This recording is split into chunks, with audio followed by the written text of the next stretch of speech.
तो आइए फिर से आप सभी का स्वागत है हमारे यूट्यूब चैनल पर। मेरा नाम निखिल है और आज की इस वीडियो में बात करने वाला है class 12 geography model set number 5 की। ठीक है, ये मॉडल सेट नंबर 5 है। इससे पहले और भी 4 मैंने वीडियो बना कर रखा, अगर नहीं देखा है तो जाकर देख सकते हैं। साथ ही साथ में उन चारों वीडियो का लिंक मैं डिस्क्रिप्शन में डाल दूंगा।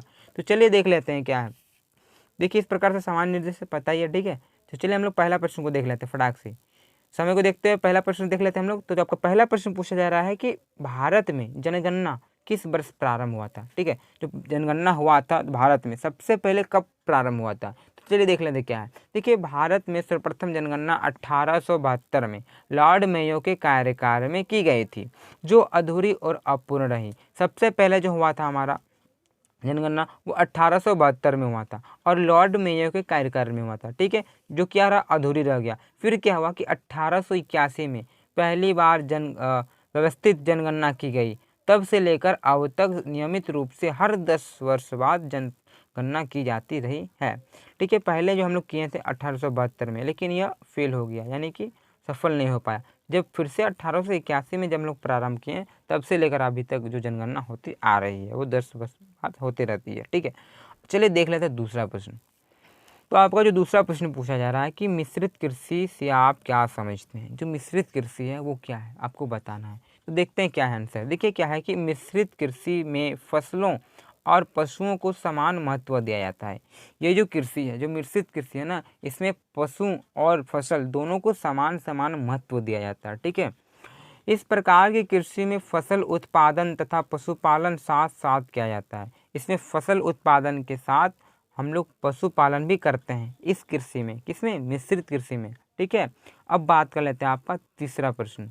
2 तक तो क्लियर हो गया। ठीक है, और ये आपका आखिरी मॉडल पेपर रह रहा, 5वां है। तो चलिए देख लेते हैं हम लोग तीसरा प्रश्न को देख लेते हैं। तीसरा प्रश्न जो आपका पूछा जा रहा है कि जनसंख्या की दृष्टि से भारत के प्रथम सबसे बड़े राज्य कौन से हैं। यानी कि जनसंख्या के दृष्टिकोण से अगर बात किया जा सकता है, सबसे पॉपुलेशन जो है भारत में किस राज्य की है, तो वो बताना है। तो सबसे बड़ा जो जनसंख्या की दृष्टि से बात किया जा सकता है तो उत्तर प्रदेश है। कौन है, उत्तर प्रदेश, जिसे हम लोग शॉर्ट में यूपी बोलते हैं। ठीक है, यूपी उत्तर प्रदेश, और वहाँ के भी जो वर्तमान मुख्यमंत्री है योगी आदित्यनाथ जी हैं। ठीक है, अगर हम लोग इसी को हम बात कर सकते हैं जन क्षेत्रफल की दृष्टि से, तो क्षेत्रफल के दृष्टिकोण से अगर बात किए तो राजस्थान सबसे बड़ा हो जाता है राज्य, और जनसंख्या में उत्तर प्रदेश।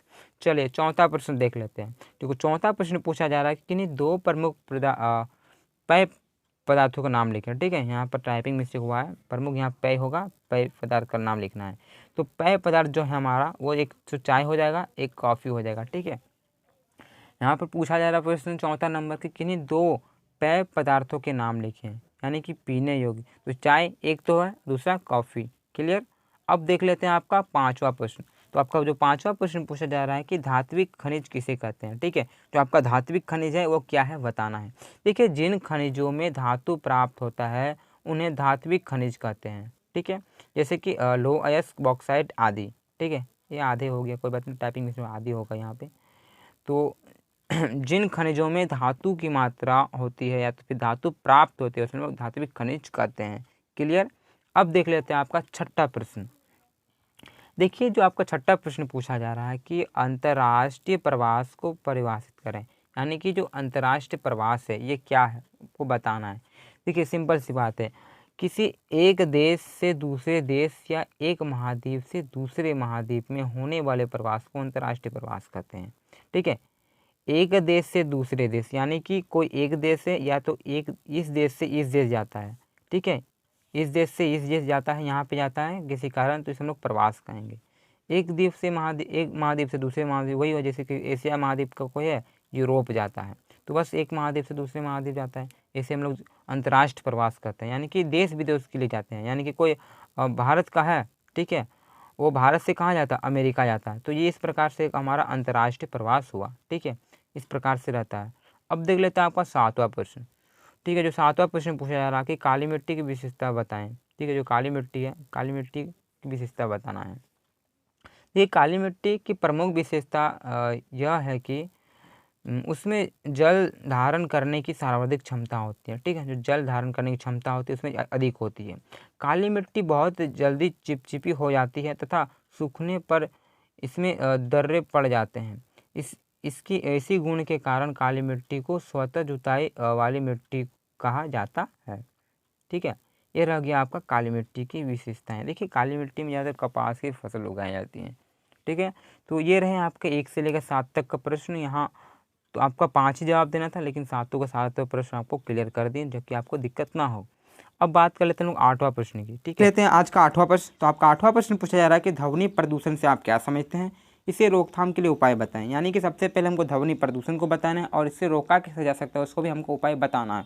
तो चलिए सबसे पहले हम लोग बात कर लेते हैं ध्वनि प्रदूषण की। क्या है कि देखिए, अवांछित आवाज़ जिससे मानव के कानों को कष्ट हो, ध्वनि प्रदूषण कहते हैं। यानी कि ऐसे पदार्थ जिससे क्या होता है, कानों को कष्ट होता है, जैसे कि डीजे साउंड वगैरह बजता है, कहीं कहीं आवाज़ आता है तो सुनने में अजीब टाइप का लगता है। ठीक है, तो इससे हम लोग ध्वनि प्रदूषण कहेंगे। आज वर्तमान युग में टेलीविज़न, ठीक है, टेप रिकॉर्डर, ट्रेनों की हॉर्न, गाड़ियों की हॉर्न, शोर इत्यादि मशीनों से ध्वनि प्रदूषण होता है। यानी कि देखिए कैसे कैसे होता है। सबसे पहले तो जैसे कि टेप रिकॉर्डर वगैरह हो जाता है, ट्रेन की यहाँ हॉर्न लिखाया गया है, टेंशन मत लीजिए, यह हॉर्न होगा। ठीक है, जैसे ट्रेनों की हॉर्न से होती है, गाड़ियों की हॉर्न से, यहाँ भी हॉर्न लिखा गया, यह हॉर्न होगा। तो गाड़ियों की हॉर्न से, मशीनों से जो उत्पन्न होती है, इस सभी से ध्वनि प्रदूषण होता है। ठीक है, अब इसको रोकथाम के लिए उपाय देख लेते हैं। ठीक है, जो आपका जो उपाय है क्या है उसको देखेंगे। सबसे पहले क्या करना चाहिए कि वाहनों में तीव्र एवं कर्कश आवाज़ वाली प्रेशर हॉर्न का प्रयोग करना प्रतिबंध लगाना चाहिए। देखिए कुछ कुछ वाहनों में क्या होता है, अजीब टाइप का हॉर्न बजता है, पाँ पाँ जैसे बजने लगता है, तो सुनने में अजीब टाइप की लगती है, तो इससे भी ध्वनि प्रदूषण होता है, इसमें भी थोड़ा इफेक्ट पड़ता है, तो इस पर प्रतिबंध लगाना चाहिए, पहली बात। दूसरा बात, तो एक लाइसेंस बना देना चाहिए था, कानूनी रूप से एक लाइसेंस बनाना चाहिए कि इस प्रकार से आप लोग हॉर्न नहीं लगा सकते हैं इस प्रकार से। ठीक है, लाइसेंस के द्वारा भी इसको रोका जा सकता है। ठीक है, शादी वगैरह में क्या होता है, पूरा डीजे वगैरह बजाते हैं ना, इससे भी प्रदूषण होता है। तो देख लेते हैं अगला क्या है कि ध्वनि प्रदूषण को रोकने के लिए डीजे साउंड, बताए ना, डीजे साउंड पर भी प्रतिबंध लगाना चाहिए। बहुत तरह से क्या होते हैं कि सब सामूहिक कार्यक्रम होते हैं, कुछ भी होता है, पूरा डीजे वगैरह साउंड वगैरह बजता है, वो तो इन्जॉय करता है, लेकिन जो अगला होता है उसको थोड़ा डिस्टर्ब होता है। कोई पढ़ रहा होगा, अगर और भी कार्य कुछ कर रहा होगा आदमी, तो इस प्रकार से दूसरे को भी इफेक्ट पड़ता है, तो इससे भी ध्वनि प्रदूषण होता है। ठीक है, और कर्कश वाले जो मैंने बताया कि जहाँ तहाँ जो आवाज़ आते रहता है, इससे भी ध्वनि प्रदूषण होता है। तो इस प्रकार से रह गया हमारा ध्वनि प्रदूषण, इसका उपाय, और सारा उपाय आप अपने तरीके से दे सकते हैं, लेकिन कुछ कुछ उपाय मैंने यहाँ बताया है जो आपको सटीक लगेगा। ठीक है, अब देख लेते हैं आपका 9वां प्रश्न। देखिए आपका 9वां जो प्रश्न पूछा जा रहा है कि जनसंख्या परिवर्तन के 3 मुख्य घटक का नाम लिखें। यानी कि देखिए जो जनसंख्या परिवर्तन है, यानी कि जनसंख्या परिवर्तन कैसे हो रहा है, चेंज कैसे हो रहा है, उसके घटक को बताना है आपको। तो देख लेते क्या है कि जनसंख्या परिवर्तन के 3 घटक जन्म दर, पहला तो हम लोग बात कर लेंगे, एक तो जन्म दर हो जाएगा, दूसरा मृत्यु दर और तीसरा प्रवास है। ठीक है, तो एक एक करके तीनों को देख लेते हैं। पहला हम लोग बात कर ले जन्म दर की। ठीक है, देखिए जन्म दर को प्रति 1000 स्त्रियों पर जन्मे जीवित बच्चों की गणना निम्नानुसार करके ज्ञात किया जाता है। यानी कि प्रति 1000, ठीक है, स्त्रियों पर कितना बच्चा जीवित है पूरे वर्ष में, इसको हम लोग जन्म दर कहेंगे। ठीक है, अब बात कर लेते हैं मृत्यु दर। देखिए कितना बच्चा जीवित रह रहा है उस पर भी तो जनसंख्या का आकलन होता है ना, जनसंख्या बढ़ता कि घटता है, एक कारण और रह गया। अब देख लेते हैं मृत्यु दर कितना है कितना नहीं। ठीक है, कितने बच्चा मर रहा है, तो किसी भी क्षेत्र विशेष में किसी वर्ष विशेष के दौरान प्रति 1000 जनसंख्या पर मृतकों की संख्या को निम्नानुसार गणना करके ज्ञात करते हैं। यानी कि जो मृत्यु दर जो ज्ञात करते हैं कि पूरे वर्ष में 1000 पर कितने, 1000 व्यक्ति पर कितने व्यक्ति मरा है, उसकी गणना करके हम लोग मृत्यु दर निकालते हैं। वो रह गया एक जनसंख्या का कारण बढ़ने का, और या तो चेंज होने का, या तो घट रहा है तो बढ़ रहा है, परिवर्तन बोला है, ये नहीं बोलना कि बढ़ रहा है कि घट रहा है। यानी कि घट भी सकता है बढ़ भी सकता है, दोनों भी होगा, तो आपको बताना किस प्रकार से ये परिवर्तन हो रहा है।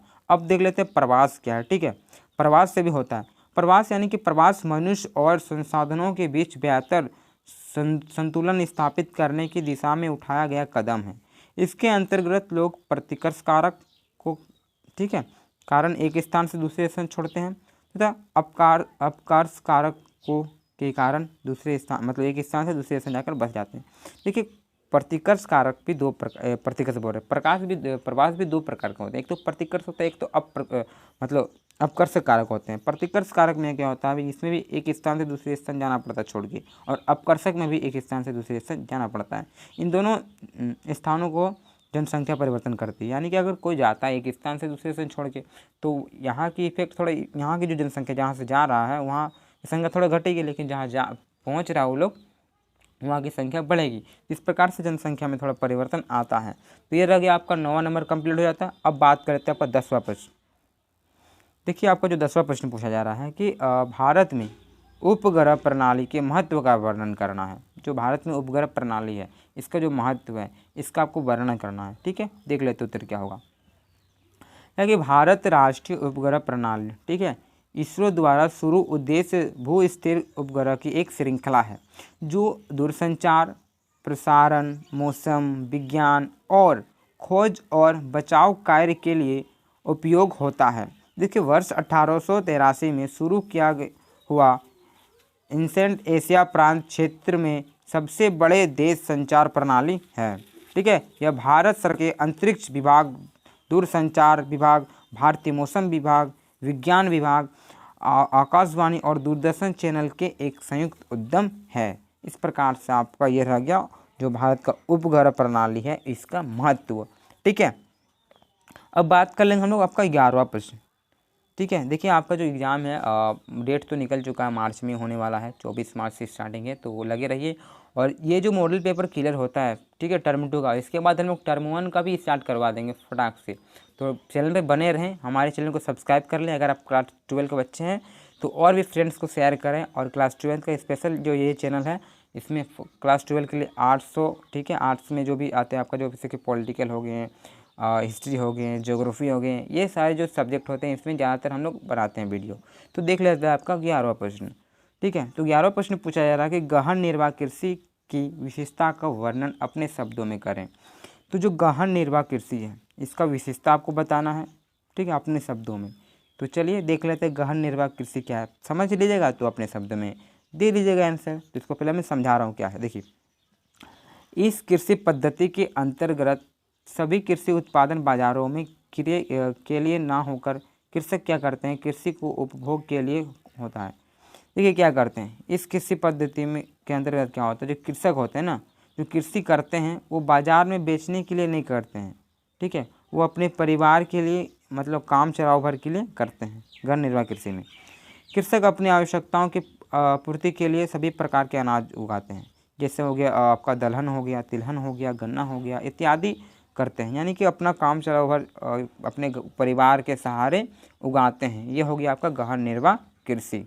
ठीक है, समझ में आ रहा ना, यानी कि कृषक अपने परिवारों के साथ मिलकर करते हैं। ठीक है, अब बेचने के लिए नहीं करते हैं, लोग काम चलाने के लिए करते हैं, अपने लिए। ठीक है, ये हो गया आपका गहन निर्वाह कृषि। अब 12वां प्रश्न देख लेते हैं। तो 12वां जो प्रश्न पूछा जा रहा है कि सड़क परिवहन, ठीक है, सड़क है ना, सड़क परिवहन रेल परिवहन की तुलना में किस प्रकार से सुलभ है। यानी कि सड़क परिवहन है तो रेल से अच्छा कैसे है उसको आपको बताना है। तो देखिए कैसा है आपका सड़क परिवहन रेल से अच्छा। क्या होता है कि सड़क परिवहन रेल परिवहन से अच्छा जाना जाता है। ठीक है, क्योंकि सड़क का निर्माण करना आसान होता है। ठीक है, सड़क देखिए आप कहीं भी निर्माण कर सकते हैं, कैसे भी जगह हो उसमें, थोड़ा सा पहाड़ वहाड़ जगह में तो नहीं कर सकते हैं ट्रेन का, ठीक है, पटरी, लेकिन पहाड़ी इलाकों में भी थोड़ा हम लोग तोड़ ताड़ के उसको कर सकते हैं सड़क निर्माण, लेकिन वहाँ ट्रेन लगाना थोड़ा समस्या होगा। यह बृहद पहाड़ी क्षेत्र बनाए जा सकते हैं। ठीक है, ये भी बताएं मैं। फिर क्या है कि सड़क के निर्माण पर कम खर्च आता है। जिस तरह से आप कहीं पर रेल का पटरी लगाते हैं तो अधिक खर्च आता है, लेकिन सड़क अगर निर्माण करते हैं आप तो इसमें आपका जो खर्च बहुत कम पड़ता है। ये भी एक कारण रह गया।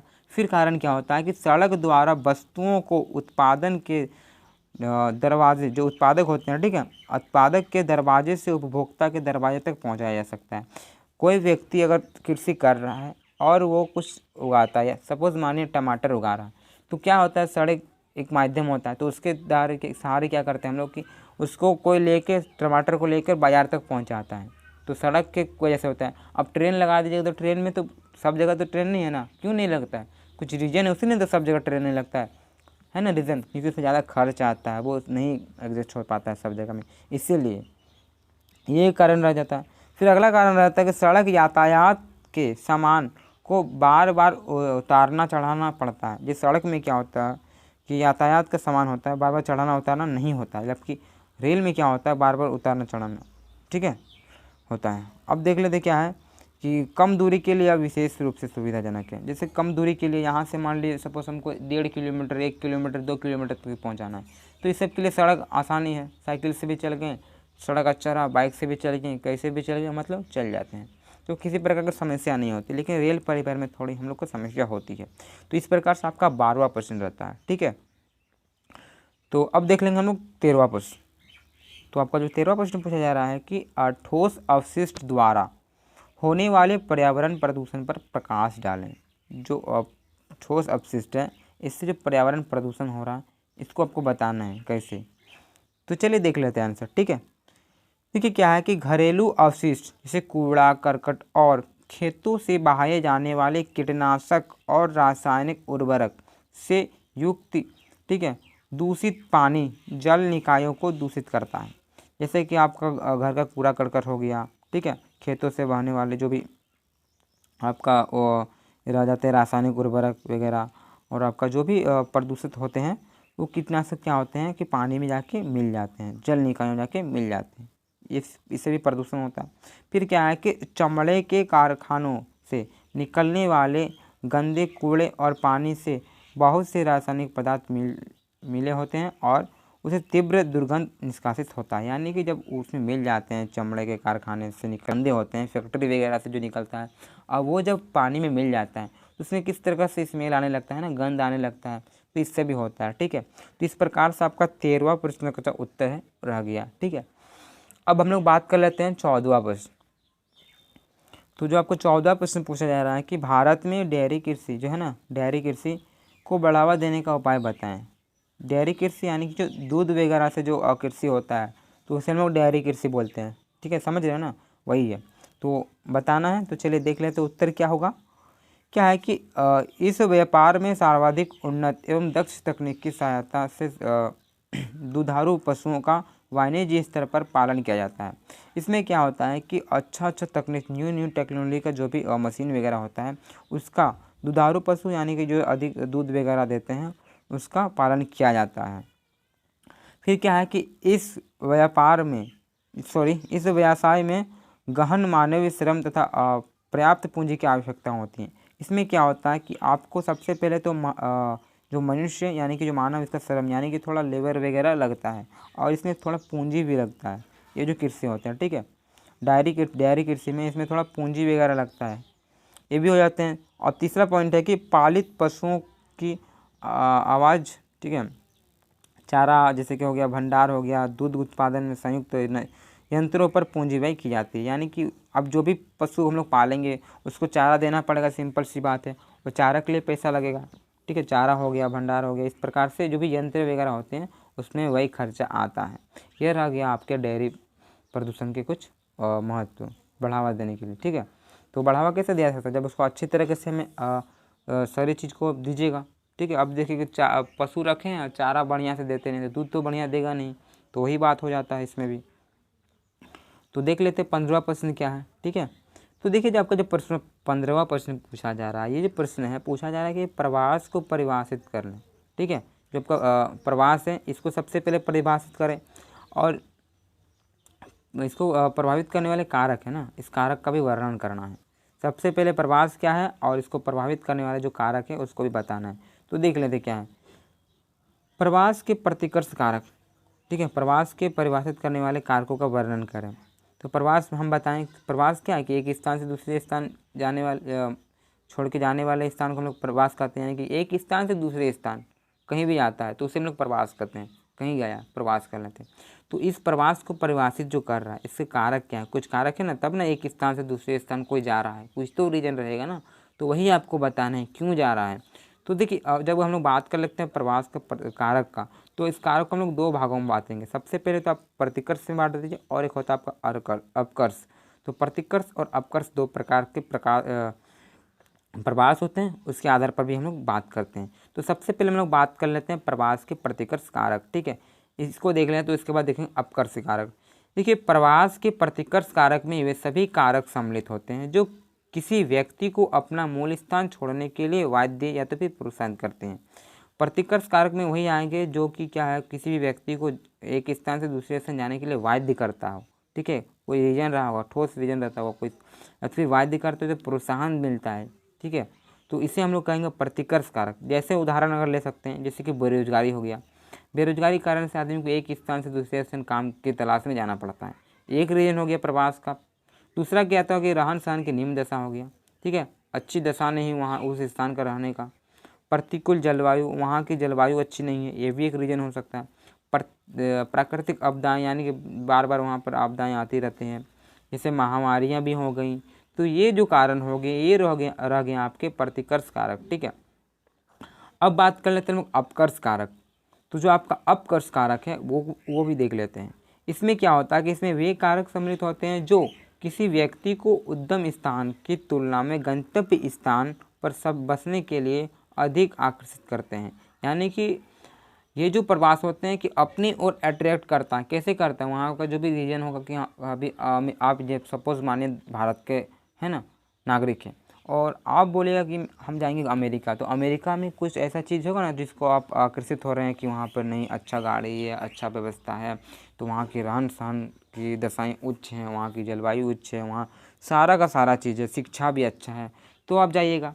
तो वही हो जाता है आपका अपकर्ष कारक में, सेम चीज़, ठीक है। जैसे काम के बेहतर स्थान हो, रहन सहन की उचित दशाएँ हो, जीवन, ठीक है, जीवन व संपत्ति की सुरक्षा हो, अनुकूल जलवायु हो, ये जो कारक रह गए आपके रह गए अपकर्ष कारक हो, रह गए प्रतिकर्ष कारक। तो इस प्रकार से जो प्रवास है ना, प्रवास को परिभाषित करने वाले जो कारक है वो रह गए, ठीक है। अगर आप मान लीजिएगा अपकर्ष और ठीक है प्रतिकर्ष नहीं लगाते हैं, अगर आप लोग डायरेक्ट लिखते हैं कि बेरोजगारी हो गया, फिर जलवायु हो गया, रहन सहन की दशाएँ हो गया, तो भी आपको नंबर मिल जाएगा। ऐसा कोई बात नहीं है। इसको कारक पूछ रहा है तो कारक आप ऐसे भी बता सकते हैं, लेकिन मैंने बताया दोनों कारक को उदाहरण लेके जो होते हैं मेनली जो होते हैं प्रतिकर्ष कारक और अपकर्ष कारक, उसके अंदर ही आपका जो बेरोजगारी और किस प्रकार से आपका अनुकूल जलवायु और प्रतिकूल जलवायु जो दोनों आते हैं उसको हम लोग साइड से दिखा सकते हैं क्यों हो रहा है, ठीक है। तो चलिए देख लेते हैं 16वां प्रश्न। देखिए 16वां जो प्रश्न पूछा जा रहा है कि भारत में कोयला खनिज के संरक्षण की आवश्यकता क्यों है। जो कोयला है ना भारत में, तो ये जो कोयला है इसका संरक्षण यानी कि बचाव करना क्यों आवश्यक है। आखिरकार हम लोग कोयला को क्यों बचाएं उसको बताना है, आप अपने तरीके से बताइएगा, ठीक है। तो मैं यहाँ आंसर दे रहा हूँ और आपको समझा भी रहा हूँ क्या है। देखिए क्या है कि कोयला एक महत्वपूर्ण प्राकृतिक संसाधन है। जो कोयला है बहुत ही महत्वपूर्ण और क्या एक प्राकृतिक है। प्राकृतिक यानी कि प्राकृतिक का देन है, यह मनुष्य खुद नहीं बनाया, ये जो हमें मिला है सो मिला है, ठीक है। और इसका उपयोग हम बहुत ही तेज़ी से कर रहे हैं। भैया बात तो सही है, इसका उपयोग हम बहुत ही तेज़ी से कर रहे हैं। अगर यदि हम ठीक है अगर यदि हम इसी प्रकार कोयला का अंधाधुंध प्रयोग करते रहें तो आने वाले समय में हमें बहुत ही समस्या से जूझना पड़ेगा। अगर इसी तरह से हम पूरा कोयला अगर निकालते रहें तो बहुत समस्या होगी आने वाले समय में, ठीक है। आगे देख लेते हैं। कोयला को बनाने में लाखों करोड़ों वर्ष लगता है। जो कोयला है ना, कोयला बनने में एक तुरंत नहीं बन जाता है, बहुत ही समय लगता है, ठीक है। परंतु हम इसे बहुत ही तेज़ी से निकाल कर उपयोग कर रहे हैं। बात सही है, बनने में तो बहुत समय लग जाता है, लेकिन इसका जब हम लोग यूज करते हैं तो बहुत ही स्पीडली यूज कर लेते हैं, ठीक है। कोयला का उपयोग हम विभिन्न प्रकार के क्षेत्रों में करते हैं, जैसे कि बिजली उत्पादन करने के लिए करते हैं, ठीक है। फिर क्या होता है उद्योगों में करते हैं, फैक्ट्री वगैरह जो होता है उसमें भी करते हैं, घरों में करते हैं, खाना बनाने के लिए करते हैं ना, ठीक है, चूल्हा में, और विभिन्न प्रकार के क्षेत्रों में हम लोग कोयला का उपयोग करते हैं। बहुत सारे क्षेत्र हैं जिसमें लोग करते हैं, ठीक है। उतना तो मैंने डीपली लिखा नहीं है, तो आपको समझ में आ रहा है जहाँ तक मैं अभी बता रहा हूँ, जो आपको मैं कहना चाहता हूँ आप समझ रहे हैं, ठीक है। फिर क्या होता है कि कोयला एक सीमित संसाधन है। मैंने बताया कोयला एक सीमित संसाधन है। अगर हम सोच समझकर कोयला का प्रयोग ना करें तो आने वाले पीढ़ी को बहुत ही समस्या से जूझना पड़ेगा। अगर हम इसी तरह से अगर कोयला को यूज करते रहें, ठीक है, सोच समझकर अगर यूज नहीं करें तो हमारे जो आने वाले भावी पीढ़ी हैं वो पीढ़ियों को थोड़ा समस्या से गुजरना पड़ेगा। ये रह गया आपका क्यों कारण। यही कारण था हमारा जो कोयला है इसका हमको संरक्षण करना है। कोयला के साथ साथ हमें जल का संरक्षण करना है और भी जो चीज़ें हैं सारा का सारा हम लोग संरक्षण करना है, ठीक है। तो ये रहा आपका 16वां प्रश्न। अब देख लेते हैं आपका 17वां प्रश्न। तो जो आपका 17वां प्रश्न पूछा जा रहा है कि पहला तो जन्म दर और मृत्यु दर में अंतर स्पष्ट करें, ठीक है। जन्म दर और मृत्यु दर इन दोनों में आपको अंतर बताना है। तो देख लेते हैं क्या है। देखिए क्या है कि जन्म दर को प्रति 1000 स्त्रियों पर जन्म के, ठीक है, जन्म दर को प्रति 1000 स्त्रियों पर जन्म में जीवित बच्चों की गणना करके ज्ञात करते हैं, इसमें आबादी के आकार एवं आबादी के घनत्व में वृद्धि होती है। क्या होती है कि जन्म दर में इसमें हम लोग 1000 स्त्री जो होते हैं ना, 1000 स्त्री पर जो भी जितने भी व्यक्ति मतलब बच्चे जन्म लेते हैं, तो जो जीवित बच्चे होते हैं, जितना भी जन्म लेता है उसमें जो जीवित होते हैं उसका गणना करते हैं जन्म दर में। और इसमें क्या होता है कि इसमें आबादी बढ़ती है, ठीक है, जनसंख्या को जो आबादी बढ़ती है वो वृद्धि होती है जन्म दर में। फिर क्या होता है कि इसमें जनसंख्या बढ़ती है, तो मैं बताया। और जन्म दर को नियंत्रित कर सकते हैं। जो जन्म दर है, जो अभी जो जन्म जो बच्चा हो रहा है और बढ़ भी रहा है, तो इसको लोग नियंत्रित कर सकते हैं, ठीक है।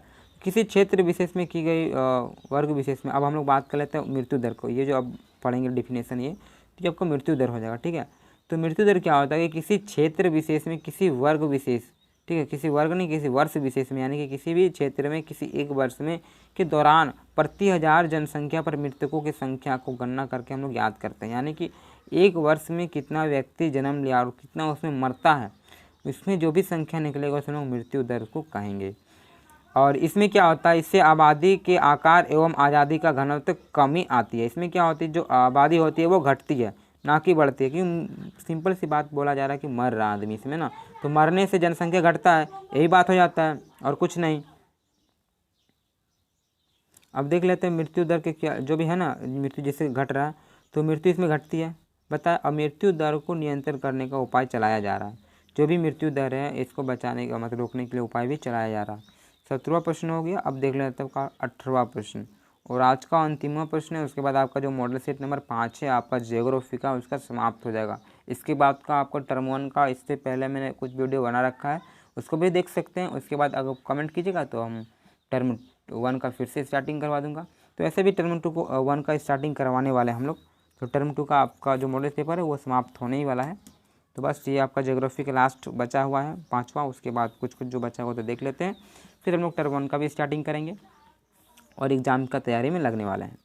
तो देख लीजिए आपका जो 8वां प्रश्न पूछा जा रहा है कि मानव स्वास्थ्य पर प्रभाव का वर्णन करना। जो भी मानव स्वास्थ्य है, इसका जो जल प्रदूषण होता है ना, इसका क्या प्रभाव पड़ता है उसका वर्णन करना है। तो फटाक से देख लेते हैं इसका, ठीक है, आंसर क्या होने वाला है। देखिए जल प्रदूषण के मुख्य प्रभाव, जल जो प्रदूषण होता है उसका मुख्य प्रभाव क्या क्या पड़ता है। सबसे पहले तो जल, ठीक है, जंतुओं में जीव जंतुओं में ऑक्सीजन की कमी, प्रदूषित जल से सिंचाई करने से फसलों को नुकसान होता है। सबसे पहले तो प्रदूषण जल अगर यूज करेंगे तो जीव जंतुओं को हानि होगी, एक रीज़न हो गया। दूसरा, अगर प्रदूषित जल से सिंचाई करते हैं तो वो भी फसलों को भी नुकसान होने वाला है, ये भी एक कारण हो जाता है। दूसरा हो जाता है क्या कि प्रदूषित जल से पीने में मनुष्य के स्वास्थ्य में अनेक हानिकारक प्रभाव पड़ते हैं। अगर हम लोग प्रदूषित जल पीते हैं तो मानव का जो स्वास्थ्य है इस पर भी बहुत ही हानिकारक प्रभाव पड़ता है। जैसे बहुत ही नाना प्रकार की बीमारियाँ होती हैं।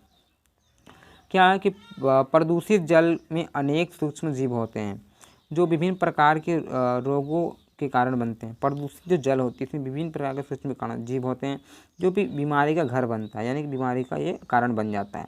जैसे बैक्टीरिया जनित हो गया, हैजा हो गया टाइफाइड हो गया, डायरिया हो गया, आदि बहुत सारे होते हैं रोग जिससे जल प्रदूषण से होते हैं। तो यह रह गया आपका 18वां प्रश्न समाप्त होता है। बचता आपका एक मैप, ठीक है, छूट रहा मैप आपका, तो उसके लिए स्पेशल वीडियो बनेगा। मैं बार बार बता रहा हूँ, आपको टेंशन लेने की कोई ज़रूरत नहीं है। मैप का भी एक वीडियो आएगा और हो सके तो मैं जल्द ही लाने का प्रयास करूँगा, क्योंकि आपका जो मॉडल सेट 1 से लेकर 5 तक कंप्लीट हो चुका है, अब मैप भी आ जाएगा, तो टेंशन लेने का नहीं है। तो अगर हमारे चैनल को आप सब्सक्राइब नहीं किए तो सब्सक्राइब कर लें और अपने मित्रों के साथ भी शेयर करें। तो तब तक के लिए धन्यवाद। नेक्स्ट वीडियो मिलता है। जय हिंद, जय भारत।